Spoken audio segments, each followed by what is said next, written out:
السلام علیکم، نئے ویلاگ کے ساتھ میں ہوں خضر کلاسرا۔ پہلے تو آپ کو اس ویڈیو لاگ میں کہنا تھا کہ کرونا SOPs پر عمل کریں اپنے لیے، اپنے پیاروں کے لیے۔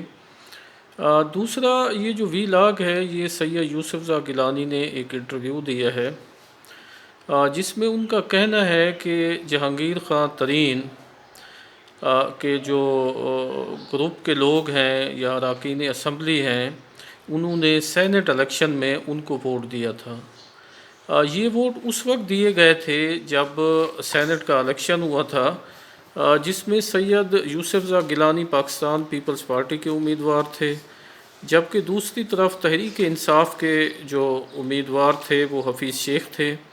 اور یہ مقابلہ جو تھا اسلام آباد کی سیٹ پہ تھا، اور اسلام آباد میں جو سینٹ کا الیکشن ہوتا ہے اس میں قومی اسمبلی کے جو اراکین ہیں وہ ووٹ ڈالتے ہیں۔ تو اس مقابلے میں جو ہے سید یوسف زئی گیلانی جو تھے ان کو 16 ووٹ جو ہے وہ زیادہ پڑے تھے، اور اس وقت بھی اس بات کا اظہار کیا گیا تھا تحریک انصاف کی طرف سے، ایون وزیر اعظم عمران خان کی طرف سے بھی، کہ جہانگیر ترین کے جو لوگ ہیں وہ ووٹ سید یوسف زئی گیلانی کو ڈال سکتے ہیں اور ان کی طرف سے ڈالا گیا ہوگا۔ لیکن یہ چیز موگیاں چلتی رہیں، اور اس کے بعد جو ہے وزیر اعظم عمران خان نے جو ہے حفیظ شیخ کے ہارنے کے بعد جو ہے عدم اعتماد کا ووٹ لینے کا فیصلہ کیا تھا، اور اس کے بارے میں بھی راجہ ریاض نے کہا تھا کہ اگر جہانگیر ترین لودھرا سے فون پر واپس نہ بلائے جاتے تو یہ جو ووٹ عدم اعتماد کا وزیر اعظم نے لیا ہے یہ بھی ان کو نہیں پڑنا تھا۔ بات تو وہیں پہ واضح ہو گئی تھی،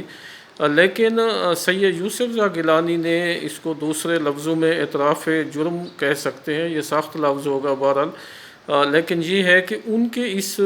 کے کہنے کے بعد جو ہے بات واضح ہو گئی ہے، اور اس بار جو ان کا یہ بیان سامنے آیا ہے انٹرویو میں، اس پہ جہانگیر ترین کی طرف سے کوئی تردید نہیں آئی۔